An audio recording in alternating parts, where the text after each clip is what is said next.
Mapon.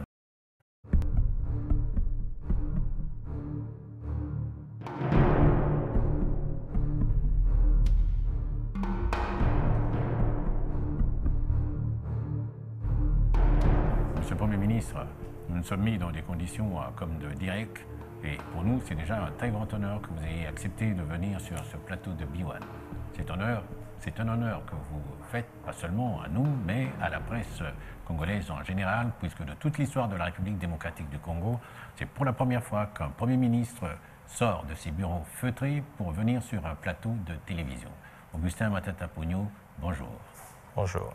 En fait, quand on dit Augustin Matata Ponyo Mapon, Mapon, c'est Matata Ponyo? Écoutez, c'est un nom que j'ai depuis plusieurs décennies.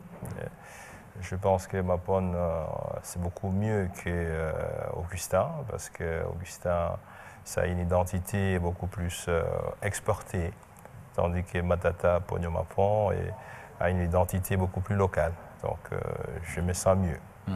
Je voudrais déjà vous prendre sur une question d'actualité qui a des similitudes avec ce qui se passe en République démocratique du Congo. C'est par exemple ce qui se fait au Mali, c'est aussi ce qui se fait en République centrafricaine, où il y a quand même eu un apport assez remarquable de la communauté internationale à travers certains pays membres. C'est le cas de la France, c'est le cas des différents pays africains qui sont dans les tentatives de trouver des solutions à ce qui prévaut en République centrafricaine, où le gouvernement est confronté à une rébellion comme cela se passe également en République démocratique du Congo. Est-ce que vous pensez que nous ne bénéficions pas des mêmes faveurs ou de mêmes apports? Non, je pense que nous avons aussi l'appui de la communauté internationale. Il faut éviter de faire des analyses très simplistes, très rapides, qui peuvent avoir un côté réducteur. Parce que le cas de la RDC n'est pas le cas de la République centrafricaine, tout comme ce n'est pas le cas du Mali. Il faut comprendre que la guerre à l'Est, la rébellion, en tout cas, bénéficie d'un appui extérieur, ce qui n'est pas nécessairement le cas, en tout cas en Centrafrique, comme au Mali. Et puis, du point de vue de l'appui de la communauté internationale, nous pouvons dire que, s'agissant de la RDC, nous bénéficions de l'appui de la communauté internationale, peut-être qu'elle n'a pas la même forme que celle qu'on retrouve dans les deux pays que vous avez cités tout à l'heure. Quand vous parlez de la forme, c'est par exemple le fait que là-bas, il y a par exemple une présence militaire sur le terrain qui barre la route à une rébellion qui s'avançait de plus en plus de la capitale, alors qu'ici, chez nous, c'est encore une histoire un peu comme congolo-congolaise, même si on fait remarquer qu'il y a intrusion de certains pays. C'est de ça que vous voulez parler?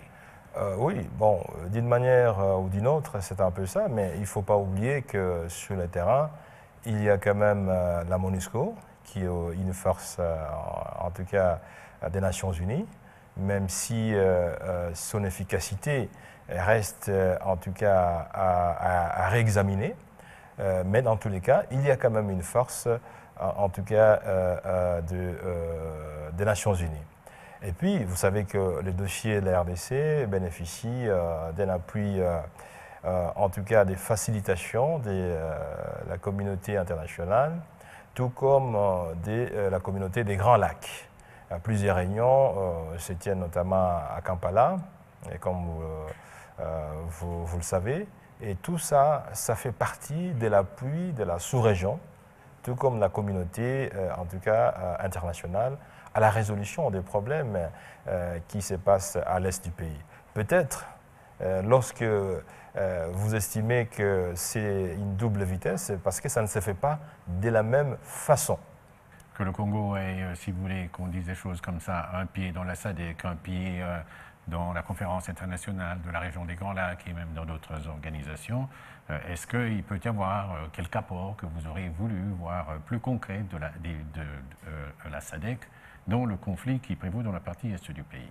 Bon, l'appui que nous souhaitons, c'est l'appui qui est en train de prendre forme. C'est lui des pays des Grands Lacs, celui de la SADC. J'espère que vous suivez l'évolution, en tout cas, de la problématique, parce qu'elle a été examinée notamment à Addis Abeba et à Dar es Salaam, et on voit très bien que ça prend forme. Notamment. Et cette évolution, vous, elle vous satisfait déjà? Non, mais disons que l'évolution, nous l'aurions souhaité beaucoup plus rapide que ça, compte tenu des dégâts collatéraux, des dégâts sociaux, des dégâts humanitaires qui se réalisent sur terrain. Mais vous savez, la communauté internationale a aussi ce péché mignon, la lourdeur dans la formation et de la décision, mais ce qui est positif, c'est que la communauté, en tout cas internationale, la communauté régionale, est tout à fait acquise à la cause de la justice de la RDC. Les lourdeurs que vous évoquez là, par exemple, est-ce que c'est semblable à ce que vous évoquiez dans l'un des articles que vous avez fait paraître dans le journal français Libération, quand vous disiez qu'il y a des ingérences et qu'il s'agit d'une guerre dont on ne connaît vraiment pas les raisons et qui sont de plus en plus pour des opérations de pillage des ressources de la République démocratique du Congo? Effectivement, je pense que la problématique de la guerre à l'est du pays est parfois mal comprise par ceux qui ne sont pas des spécialistes de la question ou par ceux qui ne vivent pas, en tout cas tout proche de cette guerre.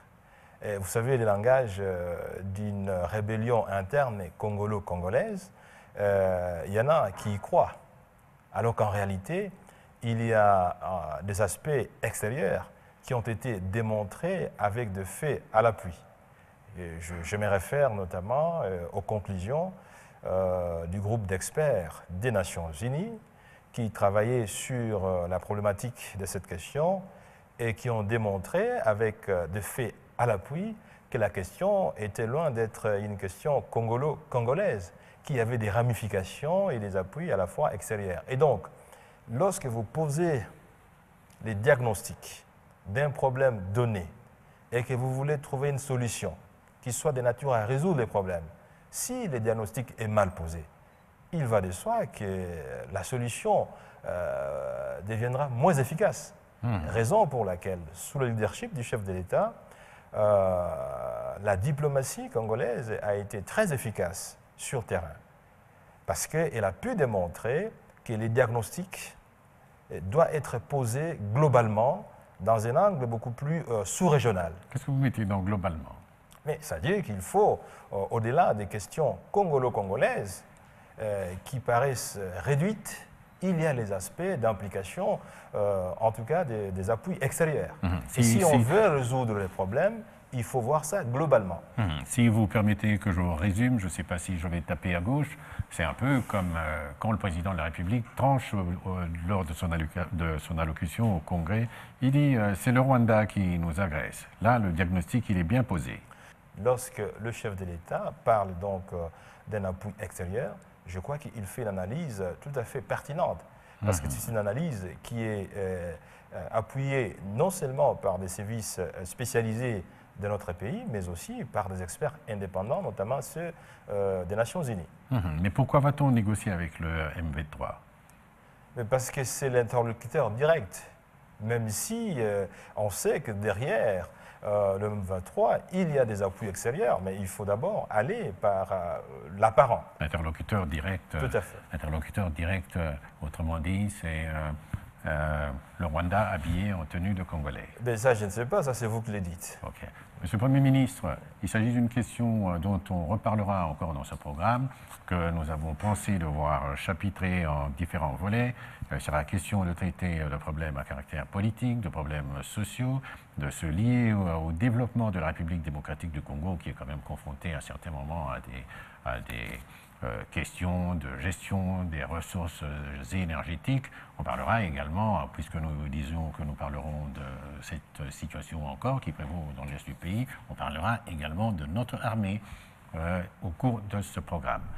Suivez la marche du monde. Prenez avec nous l'information. L'événement B1, entre guillemets, tous les dimanches à partir de 20h30. Si vous permettez que maintenant nous abordions ce qui a trait aux attentes de la population.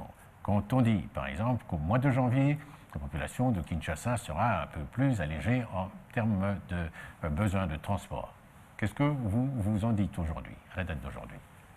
Non, je pense qu'il va de soi que les difficultés des transports soient allégées par le moyen des transports qui vont être mis à la disposition des Quinois et des Quinoises à partir donc certainement du mois en cours ou du mois de février en fonction des modalités pratiques de mise en œuvre que nous allons examiner et qui devraient en principe permettre une meilleure régulation de transport dans la ville de Kinshasa et plus tard dans l'ensemble de la République. Mais ce dont je peux vous assurer, c'est qu'un premier lot des 60 bus sur les 300 qui ont été commandés, un premier lot, disais-je, arrive en tout cas ce mois de janvier à Kinshasa. Ce qui est déjà en tout cas très très important parce qu'il y a plusieurs dizaines d'années que la RDC n'a pas acquis des bus sur fonds propres. Pourquoi 60 sur 300? C'est progressif, d'abord 60 et puis les autres, ou bien il y a eu quelques problèmes pour qu'il n'y ait pas les 300? Non, la fabrication des bus se fait par chaîne. Vous savez, on ne produit pas un bus comme on fabrique un bic, on fabrique de bus, c'est un processus complexe. Les 300 bus ne sortent pas de l'usine le même jour. Et puis, la commande ne vient pas seulement de la RDC. Les commandes proviennent de plusieurs pays. Donc, les livraisons se font progressivement et il y a une commande ferme des 300 bus. Donc, d'ici certainement le premier semestre, nous devons être à mesure de pouvoir disponibiliser tous les 300 bus. Ça sera un peu comme une goutte d'eau dans l'océan quand même. Non, je pense que Londres n'a pas été, en tout cas, construit en un seul jour. Paris, la même chose. Si vous avez 300 bus et que vous n'en aviez pas il y a quelque temps, la différence, elle est nette. Le plus important, ce n'est pas de s'arrêter à 300 bus. Le plus important, c'est de continuer. Et je pense, si cette rationalisation de la gestion des ressources publiques continue, si cette programmation des résolutions des problèmes des transports continuent, je pense que nous devons être à mesure, d'ici 2 ans, 3 ans, de disposer d'un parc automobile, en tout cas destiné au transport en commun, qui soit à la hauteur des attentes de la population, à la fois à Kinshasa et à l'intérieur du pays. 2 ans, 3 ans, 3 ans, c'est après l'échéance 2016, on peut dire. Bon, quelle que soit l'échéance, vous savez, quand on construit une maison, même si c'est un building de 20 étages, on commence par la fondation. Même si le dernier étage va être en tout cas réalisé en bout de 26 mois, de 36 mois, mais le plus important, c'est de commencer. Mais si vous ne commencez pas, vous n'arriverez pas à faire un building de 100 étages. Mais à Lubumbashi, à Kisangani, à Kasumbali, Sayem, à Kindu, ils vous diront que c'est toujours à Kinshasa qu'on donne les véhicules. Kinshasa n'est pas le Congo. Non, la vision du chef de l'État, président de la République, c'est une vision en tout cas nationaliste. C'est une vision républicaine. Et donc, nous avons reçu des instructions précises, c'est que les bus ne vont pas être destinés uniquement à Kinshasa. C'est des bus qui sont destinés à l'ensemble du pays, même si on commence par la ville de Kinshasa, qui en définitive, comme vous le savez, c'est la capitale. Est-ce que, de vous-même à vous-même, vous pouvez dire que vous fonctionnez comme un Premier ministre différent de ceux qui vous ont précédé? Bon, il est difficile de se faire apprécier soi-même. Je pense que vous êtes mieux placé, ainsi que d'autres personnes, pour pouvoir apprécier si je fonctionne différemment par rapport à mes prédécesseurs ou je fonctionne comme mes prédécesseurs. Mais tout ce que je pense, c'est que quand on exerce une fonction, par essence publique et au plus haut niveau de l'exécutif national, comme la fonction du Premier ministre, il faut l'exercer avec beaucoup de qualité. il faut l'exercer avec beaucoup de professionnalisme. Il faut l'exercer avec beaucoup d'intégrité. Il faut l'exercer avec beaucoup de dons pour les autres.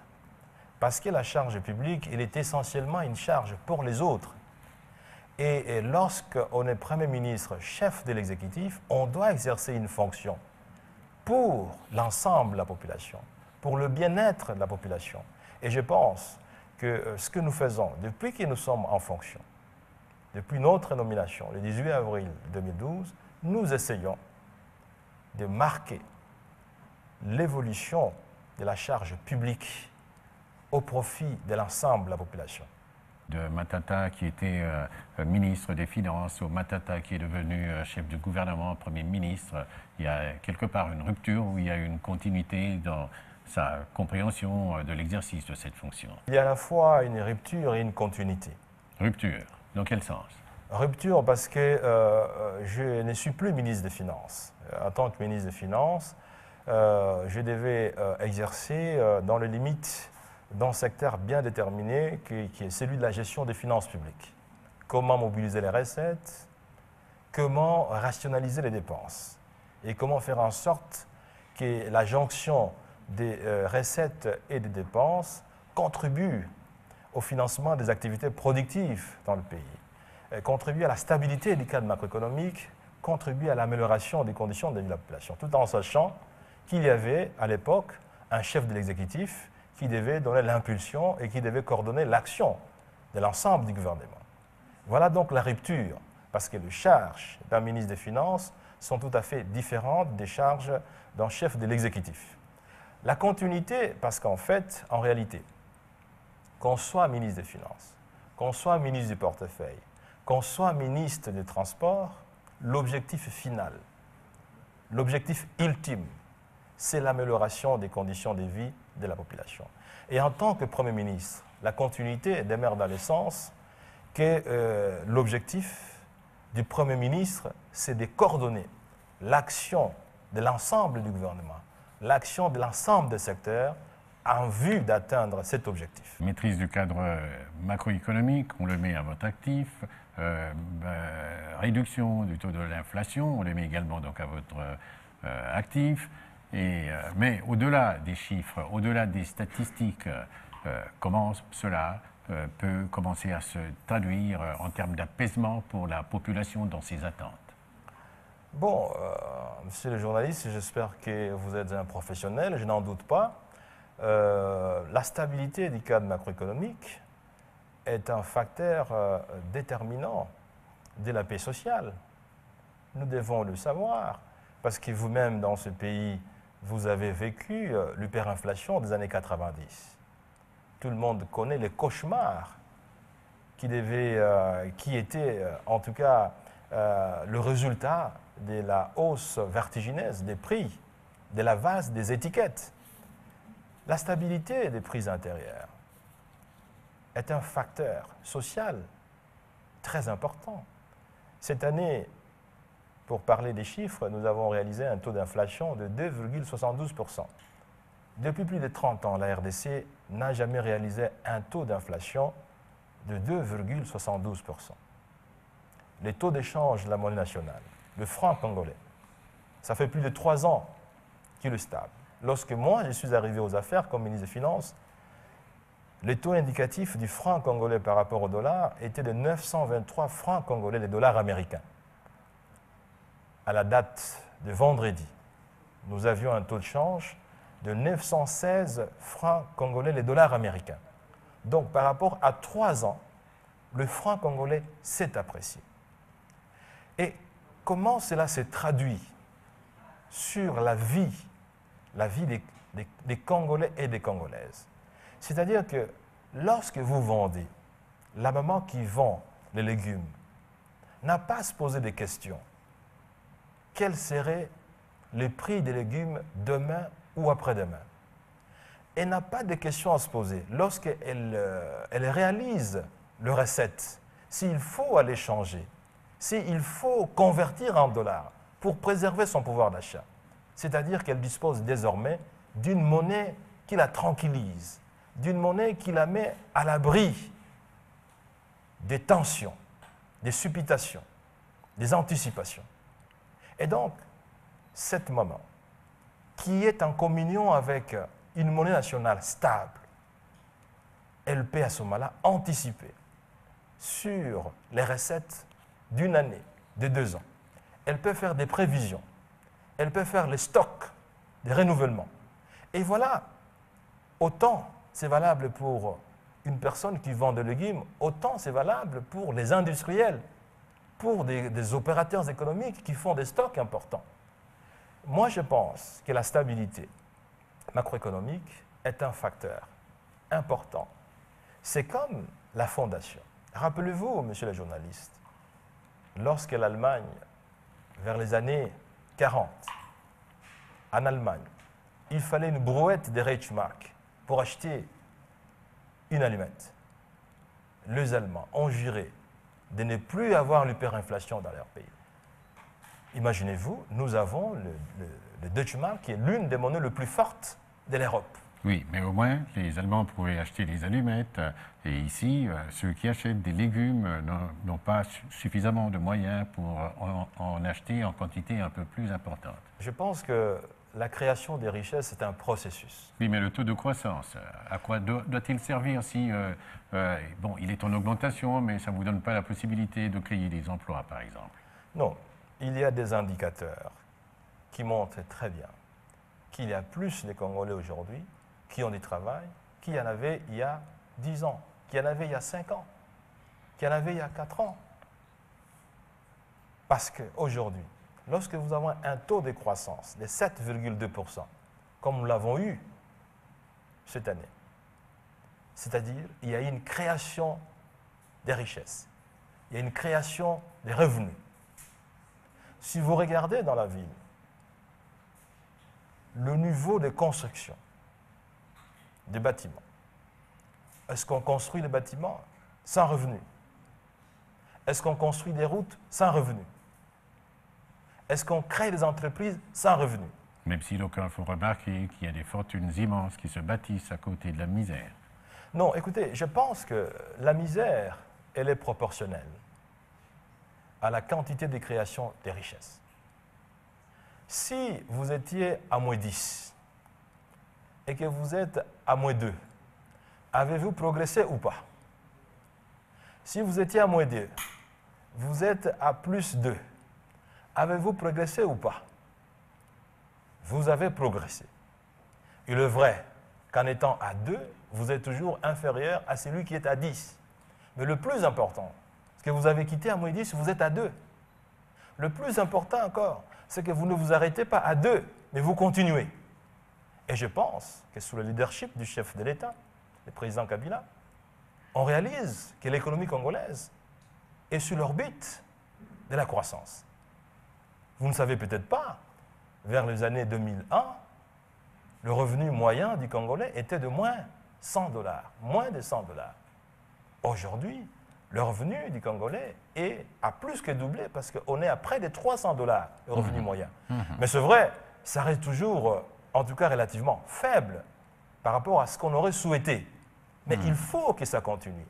La création des richesses doit continuer. L'année prochaine, nous escomptons un taux de croissance de 8,2%. Et en 2000, enfin, pas l'année prochaine, cette année, en 2013. On est déjà en janvier. En 2013, nous escomptons un taux de croissance de 8,2%. Et ça, si vous regardez les statistiques congolaises, pour retrouver un taux de croissance de 8,2, vous remontez aux années 70.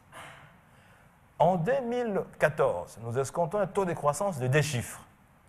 Ce sera parti. Si nous rentrons dans cette orbite de taux de croissance à 2 chiffres, ça veut dire que la création des richesses devient de plus en plus accélérée. Ça veut dire qu'il y aura de plus en plus de gens qui trouvent du travail. Ça veut dire qu'il y aura de moins en moins de chômeurs. Mais nous devons nous souder pour que nous puissions, en tout cas, persévérer dans cette orbite de croissance accélérée. Quel genre de termes vous faut-il pour que vous tranquillisiez ceux qui, par exemple, disent que oui, mais on ne mange pas la rigueur, il ne faut pas la rigueur pour la rigueur, par exemple? Bon, écoutez, vous êtes un professionnel, je vous fais confiance. Avez-vous vu une action, qu'elle soit individuelle, qu'elle soit collective, qu'elle soit nationale, qu'elle soit internationale, qui s'est réalisée avec succès, sans rigueur? Nous avons une équipe nationale qui va jouer au Cannes.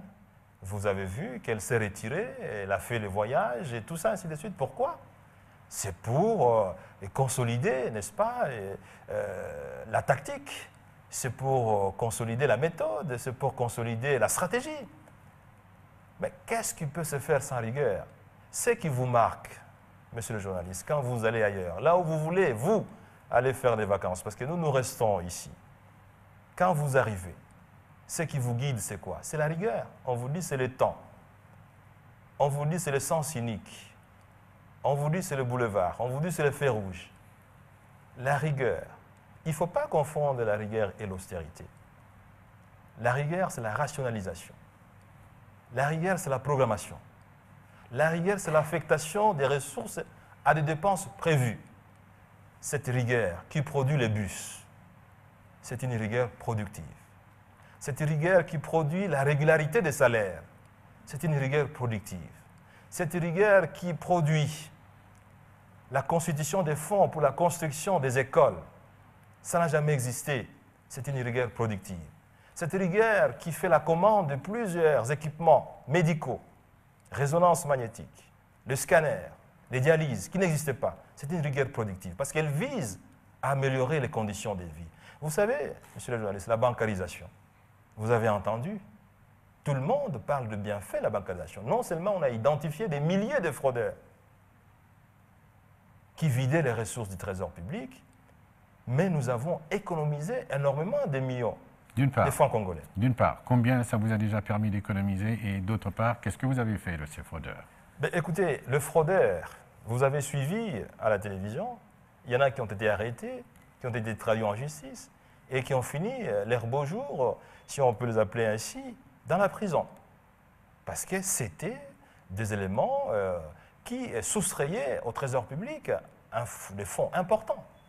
Ils ont été démasqués aussi dans le secteur de la fonction publique, des directeurs qui étaient impliqués dans cette opération mafieuse. C'est combien d'argent qui s'est Plusieurs millions de dollars que nous avons économisés. Plusieurs millions de dollars, monsieur le journaliste. Plusieurs millions de dollars. J'aurais même voulu moi-même dire, comme vous, qui eût cru que cela peut être possible dans ce pays, qu'autant d'argent soit récupéré, que les gens soient payés à la banque, qu'il y ait une maîtrise du taux de l'inflation, mais ce n'est peut-être pas ce qu'on vous dira au niveau des institutions de Bretton Woods où il y a quand même, je ne sais pas comment vous expliquer, une sorte d'incompréhension ou une sorte de malentendu avec le Fonds monétaire international, Monsieur le Premier ministre. Non, nous sommes en harmonie avec le Fonds monétaire international parce que, en toute sincérité, je dois vous dire que c'est la première fois que notre pays, depuis son adhésion au Fonds monétaire international, réalise un programme quantitatif de manière excellente. Oui, mais comment expliquez-vous que le PEC 2, le programme économique du gouvernement, non, mais ça, nous l'avons dit suffisamment. Je pense que vous avez suivi le point de presse que j'avais organisé au ministère des Finances au lendemain de la fin du programme avec le Fonds monétaire international. J'avais bien dit que de l'avis du Fonds monétaire international et de notre avis aussi, tous les critères quantitatifs du programme étaient réalisés avec des marges suffisantes. Ça veut dire quoi, avec des marges suffisantes? Que ce n'est quand même pas ce qui conduit à dire, bon, mais non, nous arrêtons l'aide que nous devions donner, nous ne donnons plus. Non, vous savez, il y avait des aspects de gouvernance dans le secteur minier, on vous l'a dit, parce que l'appréciation du Fonds monétaire sur le succès d'un programme aujourd'hui va au-delà des critères quantitatifs qui constituent en fait le pilier du programme. On regarde aspect de gouvernance, comme vous dites, ça veut dire manque de transparence par exemple? Écoutez, ça dépend de la façon dont vous appréciez, mais tout ce que je peux vous dire, c'est que le programme n'a pas été arrêté du fait que le gouvernement n'a pas exécuté de manière excellente, disons, le processus macroéconomique ou le processus des réformes. Tout ceci a été réalisé avec, en tout cas, une parfaite harmonie. Mais c'est des problèmes collatéraux, les problèmes de gouvernance dans le secteur minier qui ont été à la base de la rupture de ces programmes. Mais je dois vous dire sur cette question, ce que nous sommes en tout cas en harmonie avec le fonds. Nous sommes en tout cas en dialogue et nous devrions donc envisager les voies et moyens pour une reprise, en tout cas, de partenariats qui soient efficaces. Mais pour parler de ce manque de transparence, ce ne serait pas de nature à attirer les investisseurs dans le secteur minier, par exemple. Il vous faudra peut-être une autre formule. Non, je pense que sur cette question, nous devons être fiers d'avoir, en tout cas du chef du président de la République, une volonté déterminante de veiller à la bonne gouvernance dans tout le secteur, y compris les secteurs miniers.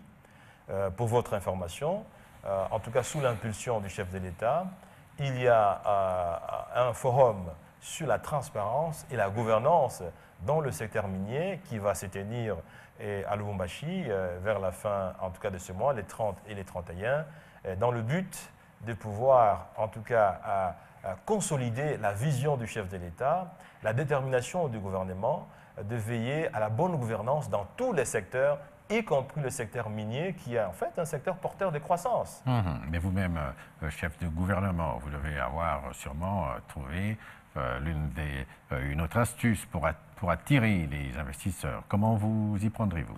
Bon, nous sommes en train de travailler énormément sur cette question, d'abord depuis que j'étais ministre des Finances, mais aussi depuis que le chef de l'État m'a confié la charge de conduire le gouvernement. Vous le savez, nous avons adhéré à l'OHADA, nous avons déposé en tout cas les instruments d'adhésion à Dakar, et ceci. Nous sommes en train de travailler énormément sur cette question, d'abord depuis que j'étais ministre des Finances, mais aussi depuis que le chef de l'État m'a confié la charge de conduire le gouvernement. Vous le savez, nous avons adhéré à l'OHADA, nous avons déposé en tout cas les instruments d'adhésion à Dakar, et ceci permet d'envoyer un signal fort à l'ensemble des opérateurs économiques qui veulent investir ici dans notre pays, que des problèmes judiciaires, des problèmes juridiques peuvent être résolus parfois, en cas de besoin, par un arbitrage supranational. Voyez-vous. Tout ceci, c'est pour envoyer un signal positif, un signal fort auprès des investisseurs qui doivent venir. Nous avons aussi procédé à la suppression de plusieurs taxes illicites, plusieurs taxes illégales. Nous avons procédé à des réformes importantes dans le secteur fiscal pour pouvoir, en tout cas, alléger la charge de la fiscalité au profit des entreprises, pour qu'elles puissent investir davantage dans ce pays. Nous sommes en train d'opérer des réformes dans plusieurs secteurs qui devront, à terme, permettre aux opérateurs économiques de se trouver plus ou moins dans un environnement favorable à l'expansion de leurs activités économiques dans notre pays. Mais dites-moi un peu, M. le Premier ministre, bien de gens estiment que vous faites du bon travail. Bon, moi je ne vais pas forcément me mettre derrière ces gens ou contre eux, mais on estime que vous faites du bon travail. Mais remettez votre bilan sur la table. Il y a quand même des défis auxquels vous êtes confrontés. Lesquels, par exemple? Non, les défis sont énormes. Et vous savez, tout travail d'Hercule, tout travail de progrès, tout travail de performance rencontre les défis. Le défi le plus important auquel nous sommes confrontés aujourd'hui, c'est le défi de la guerre. Je suis nommé Premier ministre en avril, mais quelques mois avant, et le pays était en guerre. Le chef de l'État est très attaché, comme l'ensemble de la population, à l'unité du pays. Et donc, la priorité des priorités, conformément à la vision du chef de l'État, c'est de préserver l'intégrité du pays. Et ça, c'est un défi important pour nous parce que ça nous prend beaucoup de ressources qui auraient dû être affectées aux questions essentiellement sociales. La question des investissements dans le secteur, notamment de l'électricité, c'est aussi un défi important. Vous savez qu'aujourd'hui, certains investissements miniers importants sont recalés par le manque d'énergie de qualité. en quantité suffisante.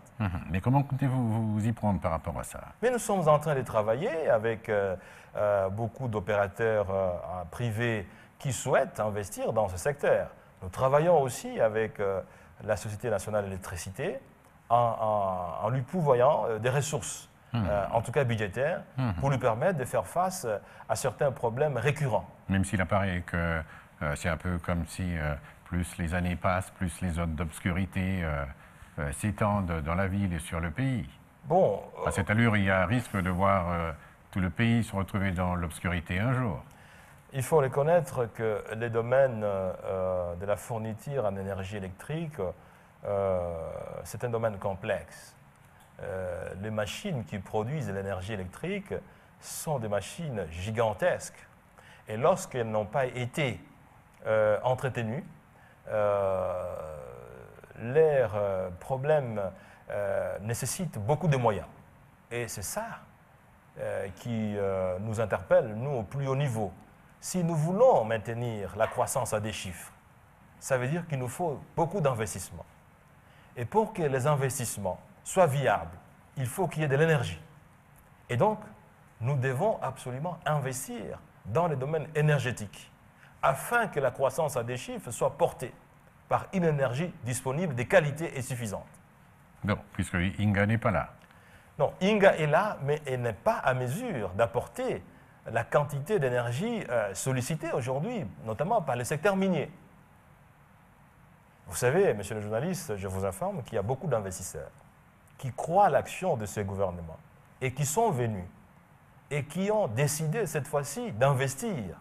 Ils ne sont pas venus et répartis avec des promesses infinies. Il faudra peut-être que vous disiez qui ont décidé qu'à partir du mois de février... Non, la liste est longue, mais je vais par exemple vous donner un exemple concret, c'est que nous avons reçu des investisseurs dans le secteur de la cimenterie qui sont disposés à pouvoir commencer dès le premier semestre 2013 ici, la construction d'une grande usine qui sera la première dans ce pays, donc qui n'a jamais été construite dans ce pays.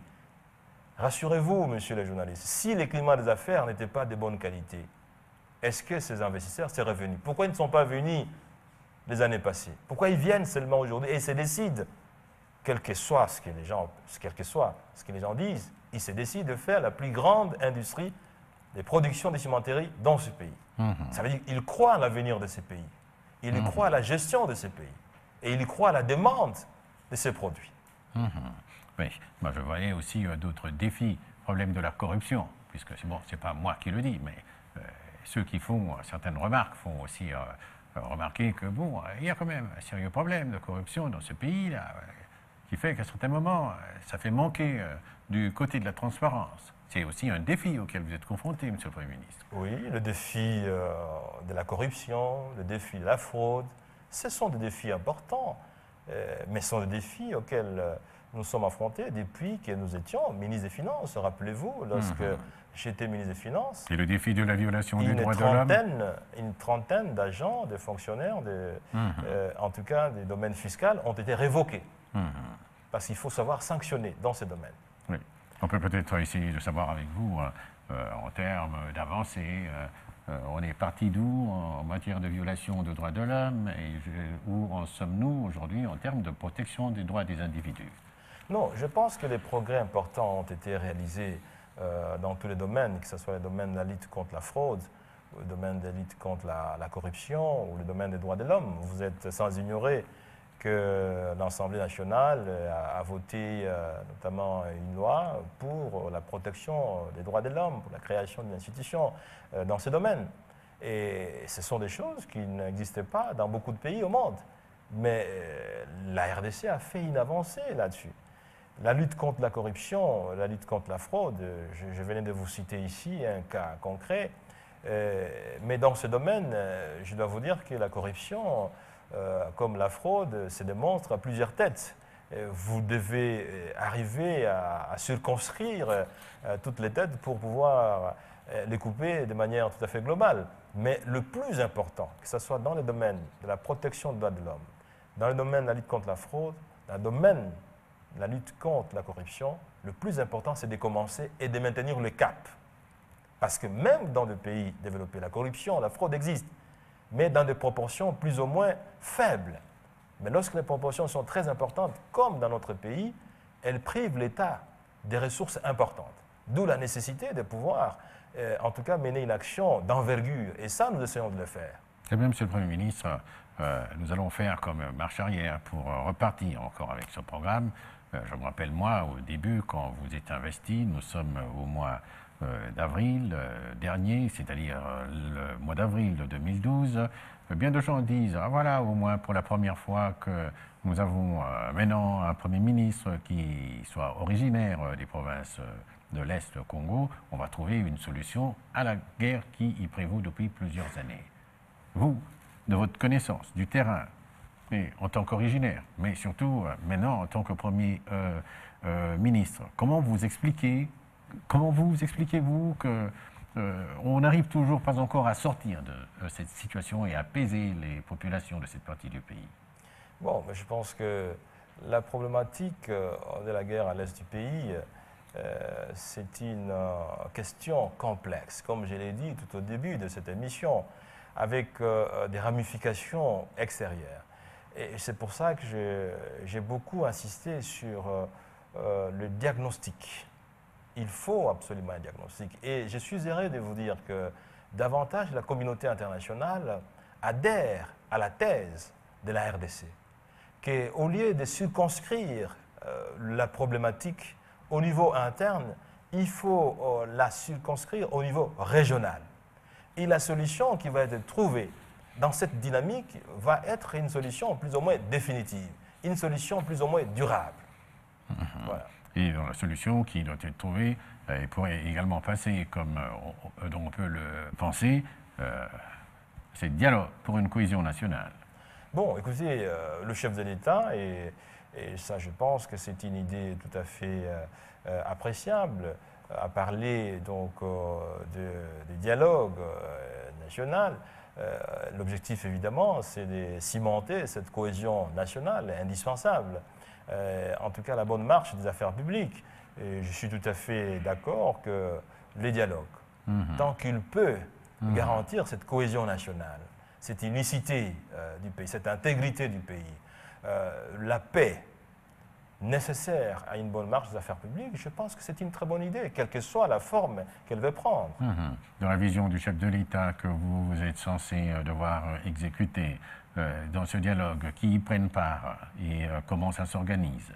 Bon, je pense qu'il faut laisser, en tout cas, le privilège au chef de l'État de pouvoir lui-même lever le voile sur cette machine de dialogue national. Mais je pense qu'en toute sincérité, si vous demandez mon point de vue, je pense que, de par le sens des cohésions nationales, l'essence de garantir une certaine pacification, c'est un dialogue qui va pouvoir rassembler tout le monde. Est-ce que le président, par rapport à cette question, est-ce que le président est dans le besoin? Dans quel sens? Dans le sens où il y a une situation assez chaotique et dramatique pour laquelle les gens disent qu'il n'est pas nécessairement géré comme cela aurait dû être le cas. Alors maintenant, il faut partager les causes de cette mauvaise gestion avec tout le monde. Il n'y a pas de situation chaotique.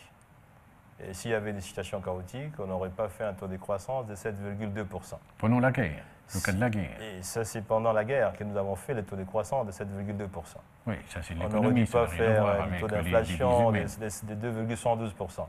Non, il y a certainement problème de guerre à l'est du pays. Il y a une partie du pays qui a été occupée par la rébellion. Nous en sommes convaincus, nous en sommes conscients. Mais dire que l'économie est dans une situation chaotique, ça c'est aller à voir l'excès. Avec l'économie, c'est des problèmes de vie humaine, par exemple. Il y a des problèmes qui nécessitent certainement la contribution de tout le monde. Il y a des problèmes qui nécessitent une certaine cohésion nationale, qui nécessitent peut-être un dialogue. Et ça, c'est la vision du chef de l'État, lui qui est soucié de la paix, qui est soucié de la cohésion, qui est soucié de la solidité nationale. Et ça, c'est à lui de pouvoir apprécier quels sont les degrés, et en tout cas des contributions de chacun d'entre nous. Et comment faire pour que ça soit très différent de Sun City ou de la conférence nationale, par exemple? Non, c'est trop différent. Il s'agit là d'un dialogue avec l'ensemble des communautés dans une situation plus ou moins de paix, à mon avis, quel que soit en tout cas le problème qui existe à l'est du pays, particulièrement dans quelques territoires. Ce n'est même pas toute la province du Nord Kivu. On ne peut pas créer une assimilation ou une similitude avec la situation que nous avons connue vers les années, en tout cas 90, où le pays était occupé pratiquement par 4 rébellions simultanément. Non, nous sommes loin de cette situation. Les différentes forces politiques et sociales du pays prennent aussi part à ce dialogue. Mais j'imagine. Oui, mais j'imagine. Oui, mais le format, c'est le chef de l'État qui va le décrire. Oui, il faudra aussi essayer d'imaginer comment vous pourrez faire avec des gens comme les Lumbala et comme les autres qui sont là-bas de l'autre côté. Ben, ça, je ne sais pas. Ça, je ne sais pas, Lumbala, quelle est sa configuration. Tout ce qu'on sait, c'est qu'il fait partie du mouvement M23. Donc, vous, Premier ministre, qui avez cette responsabilité de gérer le pays au quotidien, vous saurez comment faire pour recréer la cohésion nationale.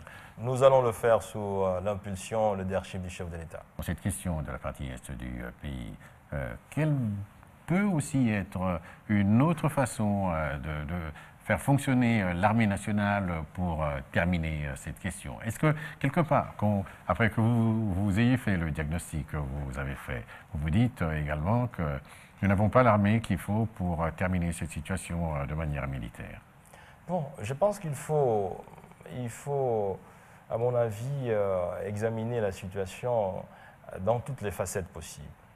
L'armée congolaise est une armée qui est issue d'une certaine juxtaposition de plusieurs composantes issues notamment de la rébellion qu'on a connue et qui était segmentée en 3 ou 4 composantes.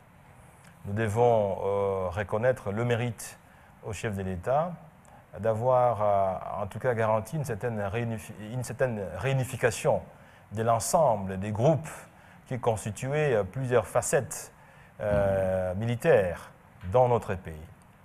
Et le problème qu'enregistre aujourd'hui notre armée sont liés notamment à cette juxtaposition qui n'était pas en tout cas facile à réaliser et dont l'unification comportait certainement beaucoup d'hypothèques. Mais nous devons déjà être fiers d'avoir une armée unique, mais qui doit nécessairement être réformée et consolidée pour se mettre à la hauteur d'une armée dissuasive. Et je pense que ceci s'inscrit dans la vision du chef de l'État. Vous avez suivi son adresse à la nation, vous avez suivi en tout cas comment il s'est exprimé devant le Congrès en ce qui concerne la nécessité d'avoir une armée dissuasive, une armée professionnelle.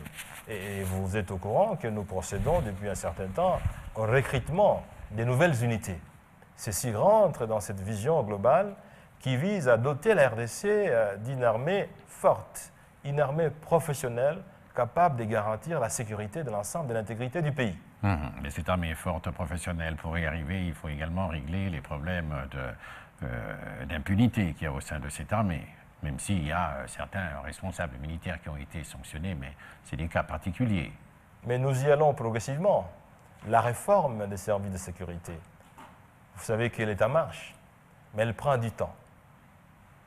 Mais l'État marche, sous le leadership du chef de l'État. Oui. Oui.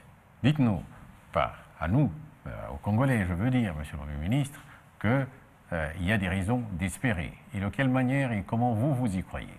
Non, je pense qu'il y a des raisons d'espérer. Parce que lorsque vous faites une analyse objective, vous faites une analyse historique, vous regardez très bien que plus qu'hier, la machine économique et sociale congolaise est sur l'orbite d'une croissance forte. Ceci est très important, parce que quand vous n'avancez pas, vous reculez. Quand vous n'avancez pas, vous marquez le pas. Vous prenez les taux de croissance économique de notre pays, de 7,2%, la moyenne africaine de l'ensemble du continent est de 5%. Quand vous prenez les niveaux du taux d'inflation, La moyenne est au-delà de 2,72%. Lorsque vous regardez les niveaux d'investissement extérieur, plus de milliards de dollars, ça n'a jamais été fait depuis quelque temps. Lorsque vous voyez le potentiel d'investisseurs qui se signalent, ça veut dire que dans 2 ans, dans 3 ans, la production, la création de richesses va prendre une vitesse accélérée. Et donc, sur base de ces indicateurs objectifs, quantitatifs et quantifiables, nous pouvons dire que désormais, la RDC est sur l'orbite d'une croissance accélérée. La RDC est sur l'orbite d'une pauvreté de moins en moins forte. La RDC est sur le schéma de création d'emplois. Moi, je pense que si vous faites une analyse approfondie, mais une analyse globale et globalisante, vous pouvez vous en rendre compte très facilement. Désormais, la RDC, ce n'est plus ce pays, quand on arrive pour la première fois, on ne voit rien de nouveau. Tout ce qui arrive dans ce pays, lorsqu'ils ont fait 1 année, 2 ans, 3 ans, la première chose qu'ils vous disent, c'est que votre pays est en train de changer. Pas en termes de musique uniquement, mais en termes d'infrastructure. Tout en sachant que les infrastructures conditionnent la croissance. Aucun pays ne s'est développé sans infrastructure.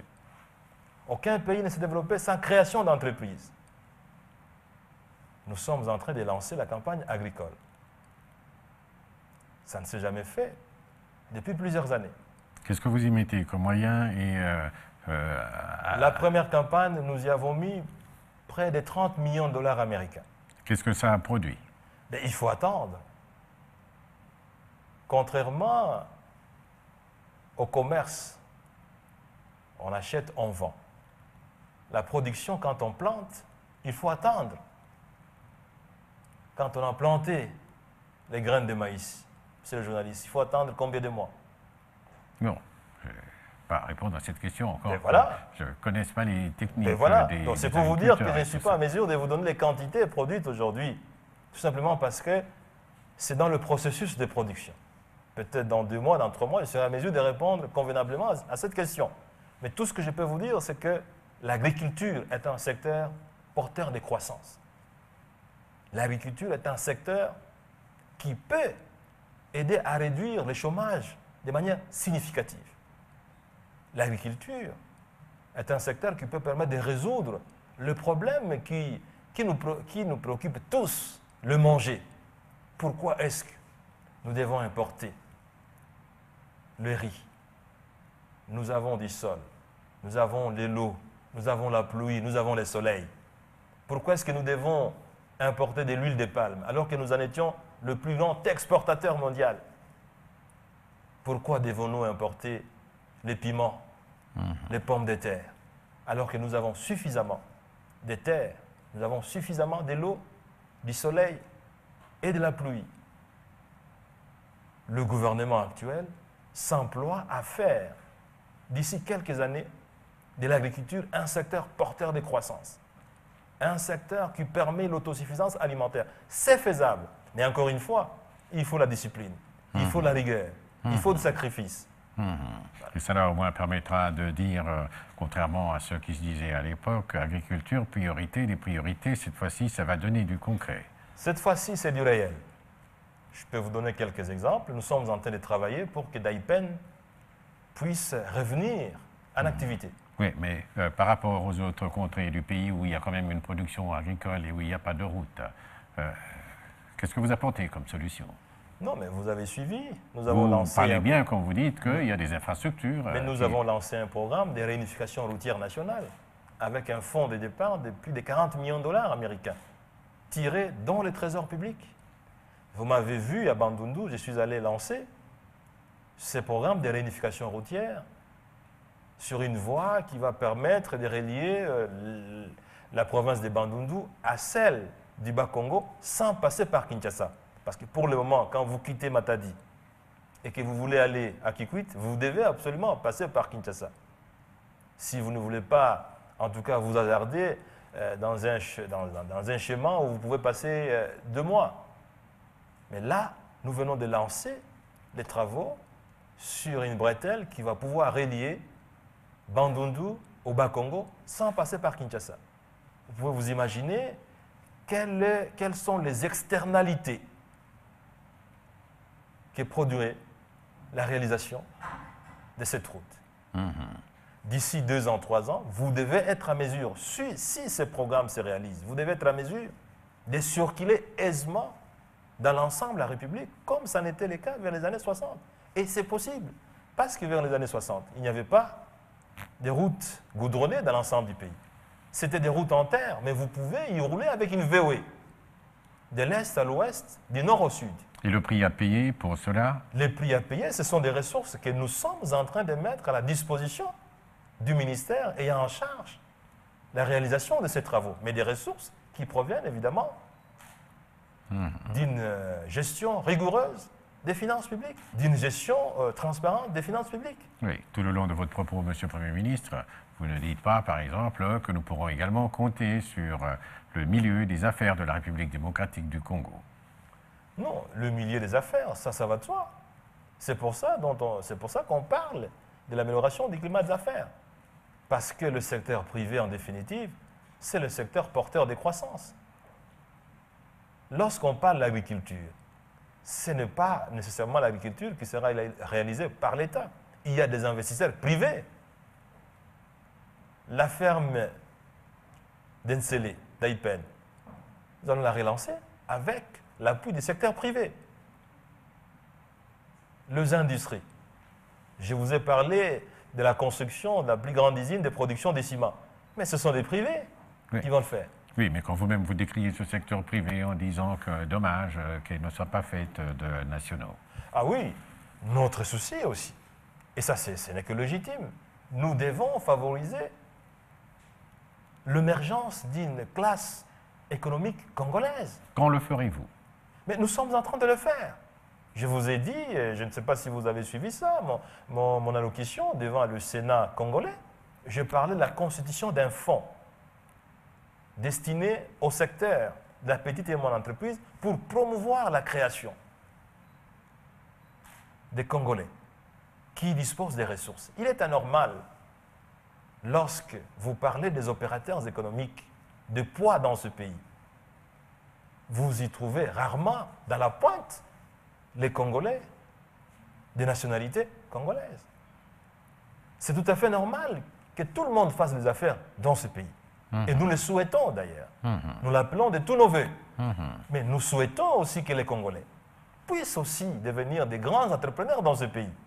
Et il appartient au gouvernement de favoriser la création de cette classe-là. Et nous le faisons. Aujourd'hui, Monsieur le Premier ministre, après autant de mois d'exercice de vos responsabilités comme chef du gouvernement, si, par exemple, il vous fallait essayer de revoir quelque part dans votre gouvernement en termes de renforcement de capacité, comme on dit, est-ce qu'il y aurait, par exemple, par certains moments, vous vous dites que tel ministre peut partir, il y a d'autres qui peuvent entrer dans le gouvernement, vous vous dites des fois cela?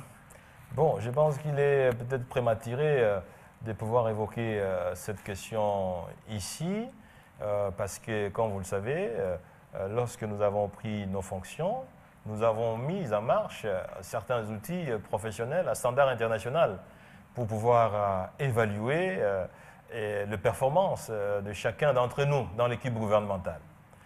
Certainement que vous rappelez, nous avons mis en route ce qu'on a considéré comme une feuille d'action, la feuille des routes. Et chaque ministère a une feuille des routes. Autrement, vous pouvez dire que, très brièvement, vous êtes satisfait des surdoués, comme on dit. Non, je ne le dis pas. Lorsque j'ai parlé de la feuille des routes, c'est pour vous dire que le moment venu, nous serons en mesure de pouvoir apprécier les performances de chacun d'entre nous dans l'équipe. Parce qu'il est plus facile, sur base de la feuille des routes, de pouvoir faire des évaluations plus ou moins objectives. Oui, mais jusque-là, vous êtes satisfait. Non, je ne sais pas le dire parce que nous n'avons pas encore les résultats de cette évaluation sur la feuille des routes. Et dès que cette évaluation sera faite, je serai à mesure de vous dire si je suis satisfait ou pas sur tel secteur, sur tel autre. Mais aujourd'hui, je pense que c'est prématuré de pouvoir le dire. Vous vous sentez également, par ailleurs, satisfait de l'appui des membres de votre famille politique dont on dit que certains font remarquer que vous êtes quand même représentatif d'une rigueur qui les contrarie un peu trop.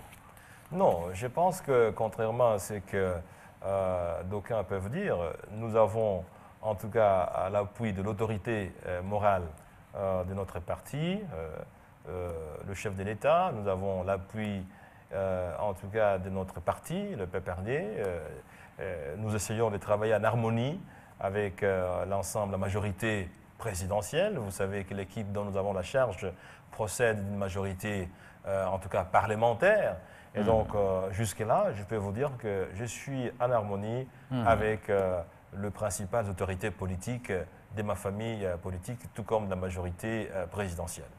Matata Pogno, le technocrate, et aujourd'hui Matata Pogno, le politique. Vous mettez ensemble le politique et le technocrate, ou bien vous continuez à faire la part des choses entre le politique et le technocrate? Non, je pense que la fonction du Premier ministre est une fonction éminemment politique. Mais la fonction du Premier ministre est aussi une fonction d'éminence technocratique. Parce que vous avez dans le fonctionnement d'un gouvernement des actions à la fois complexes, à la fois délicates, à la fois techniques, qui recourent à une matière grise nécessaire, qui recourent à une expérience avérée pour parler du programme économique, pour parler des actions, pour parler des feuilles de route. Vous devez avoir les compétences nécessaires. Vous devez aussi avoir l'intégrité nécessaire pour pouvoir mener un combat qui soit digne dans le domaine de la corruption, dans le domaine de la fraude, ce que nous essayons de faire. Mais vous devez aussi, certainement, disposer des atouts politiques nécessaires. Parce que rien que la technocratie, pour ne parler que la rigueur, elle peut être comprise de plusieurs manières. Ceux qui croient à la rigueur, ceux qui croient aux vertus de la rigueur, et ceux qui n'y croient pas. Il faut une dimension politique. Et là, je dois vous dire que l'appui que nous bénéficions, à la fois du chef de l'État et de notre parti, et de la majorité, la famille politique élargie, nous permet de résoudre ces problèmes politiques et de faire un alliage qui soit utile à l'ensemble du pays, à la fois technique et politique. Un alliage utile parce que le travail que nous faisons, c'est un travail qui consiste essentiellement à mettre en œuvre des réformes vigoureuses, parfois douloureuses, mais utiles et indispensables, qui doivent bénéficier d'un appui politique conséquent. Monsieur le Premier ministre, je voudrais à ce niveau reprendre les propos du président du Sénat, M. Léon Okengo-Adondo, qui a dit dans sa réaction à votre allocution au Sénat que vous étiez dans le bon et qu'il vous a dit courage, allez-y. Mais je voudrais que vous, maintenant, vous disiez aux Congolais, en quelques mots, que nous sommes dans le bon, il y a des raisons d'espérer. Monsieur le Premier ministre. Comme vous le savez, c'est un ancien Premier ministre, et donc il connaît très bien les complexités de cette fonction, et le pesanteur de cette fonction. En ce qui nous concerne, nous pouvons vous assurer que nous avons la passion du développement. Et donc, nous ne pouvons pas être découragés par les défis que nous rencontrons. Nous ne pouvons pas être affectés par les adversités de toutes sortes que nous pouvons rencontrer. Et nous pouvons dire à l'ensemble de la population congolaise que nous sommes décidés à cheminer ensemble pour pouvoir résoudre l'ensemble des problèmes que nous rencontrons, pour que la RDC devienne demain, après-demain, un pays de référence. Pour que quand on parle à RDC, qu'on puisse davantage voir les performances que les contre-performances.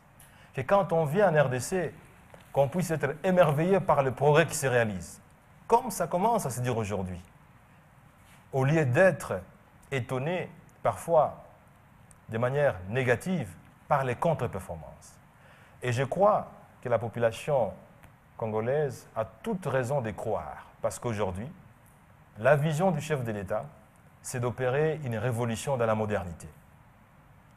La détermination du gouvernement par rapport à cette vision, c'est de mettre en œuvre une politique cohérente, une politique tournée vers le futur, une politique qui vise à améliorer de manière substantielle et progressive les conditions de vie des populations. Donc, nous en appelons à la volonté et à la contribution de tous les Congolais, tout en sachant que les bonnes choses, elles sont souvent difficiles à réaliser. Mais il faut persévérer. Et nous, au gouvernement, nous sommes décidés à y persévérer. Monsieur le Premier ministre, encore une fois, je vous dis merci beaucoup.